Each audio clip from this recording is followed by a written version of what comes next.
সবাইকে নমস্কার। তো বন্ধুরা আজকে মুরগির ভ্যাকসিন দেব। আজকে কিন্তু মুরগির বয়স ৫ দিন। তো এখানে আমি রেনাসল এডি নিছি। তো এটা কিন্তু আমি এক করেই দেব। আমার এখানে ৪২০টা মুরগি আছে। ৪০০ মুরগির ১ম থেকে শেষ পর্যন্ত দেখাবো ভ্যাকসিনের। যে আমি সকালেই কিন্তু এটা এডিটা দিচ্ছি। তো বন্ধুরা এক করেই দেবো আমি। ৫ লিটার জল নিয়েছি। ৫ লিটারের জলে ৫ মিলি রেনাসল এডি দেবো। তো শেষ পর্যন্ত ভিডিওটা তোমরা দেখতে থাকো যে আমি ভ্যাকসিনটা কিভাবে দেই। তো বন্ধুরা আমি কিন্তু এই সকালেই এডি জলটা দিচ্ছি। দুপুরে কিন্তু সাদা জল দেব। দিয়ে রাত্রে কিন্তু আমি চোখেই ভ্যাকসিনটা দেব। কারণ চোখে ভ্যাকসিন দেওয়া উপকার ভালো। এতে মুরগিগুলো ভালো থাকে, রোগ প্রতিরোধ ক্ষমতাটা বাড়ে। সেজন্য ডাক্তারেরাও দুটো ভ্যাকসিন আমাদের সেমিনারে এইভাবে বলা আছে যে ২টো ভ্যাকসিন অন্তত চোখেই দিবে। তো যেহেতু আমার ৪২০টা মুরগি, সেহেতু আমাদের দিতে কোনো সমস্যা হয় না। তো কিন্তু আমি ওষুধটা কিন্তু ভালোভাবে মিশিয়ে নিয়েছি। নিয়ে জলটা দিয়ে দিচ্ছি, সকালের জল এটা। তো বন্ধুরা খামারি আমরা যারা আছি তারা এক রকম এককভাবে আর কি মুরগি লালন পালন করে, ব্রয়লার মুরগি। তো আমি কিন্তু এইভাবে দেই, কারণ আমার এইভাবে আমি প্রশিক্ষণ প্রাপ্ত, সেজন্য আমি এইভাবে দেই। তো সকালের এই জলটা আমি দিয়ে নিলাম। দুপুরে কিন্তু সাদা জল দেব, আর রাতে গিয়ে ভ্যাকসিন।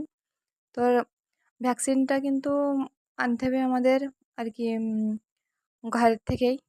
তো আমার ৫ দিনের বাচ্চা যেহেতু, তো ৫ দিনের বাচ্চার ওয়েটটা ঠিকঠাক আছে। আর পার গোছগুলো দেখলেই বন্ধুরা তোমরা সকলে বুঝতে পারবে যে আমার মুরগিটা ঠিকঠাক আছে। দেখো তোমরা ৫ দিনের বাচ্চার ওয়েটটাও ঠিক আছে। তো তো রাতে ভ্যাকসিন দেবো। তো রাতে ভ্যাকসিনটা আমি এইভাবে নিয়ে আসা হয় আমাদের, নিয়ে আমি ফ্রিজে রেখে দেই। ঘরের থেকে এভাবে প্যাক করে নিয়ে আসা হয়। তো বন্ধুরা ভ্যাকসিনটা ভালো কিভাবে বুঝবে, সেটা একটা সবচেয়ে প্লাস পয়েন্ট। কারণ মুরগিগুলো আগের দেখে নিতে হবে মুরগিগুলো সুস্থ আছে কিনা, তারপরে কিন্তু ভ্যাকসিনটা দিতে হবে। তো এর ভিতরে আমার ৫-৭ ডোজের একটা জল আছে আর ভ্যাকসিন আছে, বরফের ভিতরে দিয়েই আমার নিয়ে আসা হয়। তো জল দিয়ে আগে ভ্যাকসিনটা আমরা পাইল করে নিয়ে নেই। তো বন্ধুরা ভ্যাকসিনটা খোলার পরে যদি মনে করবে যে একটা হাওয়া মতন শব্দ বেরোবে, তখনই মনে করবে ভ্যাকসিনটা ঠিকঠাক আছে, মুরগির দেওয়ার উপযুক্ত। তো যেহেতু ভ্যাকসিনের এই যে আর কি বোতলটা, ভ্যাকসিনটা যাতে নিয়ে আসা হয়, তো এই যে এটা কিন্তু ওটা লোহা এর মতন শক্ত, ওটা হাত দিয়ে খুললে ওটা হাতে লাগতে পারে, সেজন্য আমি প্লাসের ব্যবস্থা নিয়েছি। তো বন্ধুরা এইরকমভাবে আমি খুলে নিয়ে নেই। তো ভ্যাকসিনটা অনেকে কিন্তু জলে দেয়। অনেক বড় বড় খামারিরা তারা চোখে দিতে পারে না, জলে দেয়। কিন্তু আমাদের অল্প মুরগি, যেহেতু ৪২০টা মুরগি আমার, সেহেতু কিন্তু আমি এইভাবে নেই। তো এইভাবে খোলার পরপরই যদি একটা শব্দ আসে, তাহলে মনে করবে ভ্যাকসিনটা খুব ভালো আছে, মুরগি দেওয়া বুঝতো। তো আমার ৫০০ ডোজের জল আছে, আর আমি রানীক্ষেত ভ্যাকসিন দিচ্ছি আজকে মুরগির। তো জল দিয়ে কিন্তু আমি ভ্যাকসিনটা আর কি ওলটপালট করে নেব। মানে ভ্যাকসিনটা যেন একটু ঝাঁকাই নিলে ভ্যাকসিনটা অল্প আকারে ঝাঁকাবো, তার জন্য ব্যাকটেরিয়া যেন না কেটে যায়। তো ঝাঁকানো হয়ে গেছে, নিয়ে আমি জল দিয়ে এটাও ঠিক করে নেব। নিয়ে আমি তারপরে কিন্তু চোখে দেবো। আমরা কিন্তু চোখে দেই বন্ধুরা। দুটো ভ্যাকসিন চোখে দেই। ৫ দিনের ভ্যাকসিন রানীক্ষেত দিয়ে চোখে দেই, আর গাম্বুরার ভ্যাকসিনটা এরকম চোখে দেই।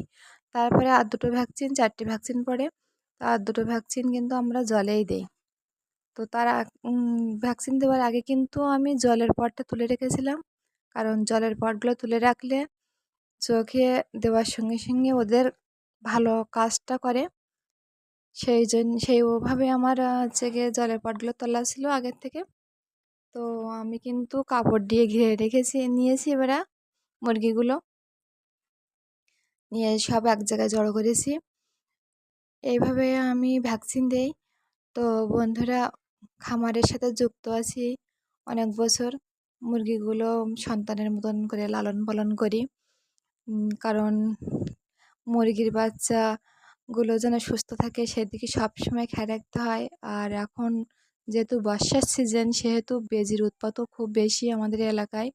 অনেক খামারি খুব আর কি কষ্টে আছে, তাদের বাচ্চাগুলো সব বেজিতে কেটে দিচ্ছে। অনেকগুলো বাচ্চা সব যার খামারে ঢুকছে। তো সবাই সতর্ক থাকতে হবে এই সময়টা বাচ্চাবেলায়, যেন বেজিগুলো না ঢোকে। তো আমার কিন্তু সব গোছানো রেডি। তো আমি কিন্তু ডান হাতটা বরফ দিয়ে ঠান্ডা করে নেব। আর ভ্যাকসিনটা যেহেতু আমার একসাথে মিশানো আছে, তো ডান হাতটা ভ্যাকসিন নেব আর বাঁ হাতে মুরগিটা ধরবো। এরকমভাবে আমি ভ্যাকসিন দেই বন্ধুরা।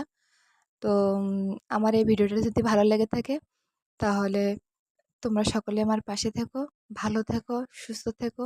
আর আমি এইভাবেই ভ্যাকসিন দেই। এটা রানীক্ষেত ভ্যাকসিন দিচ্ছি, পরবর্তীতে গাম্বুরা ভ্যাকসিন দেবো। ভালো থেকো তোমরা সবাই। আর আমার জন্য একটু আশীর্বাদ করো যেন আমার মুরগিগুলো সবাই সুস্থ থাকে, ভালো থাকে।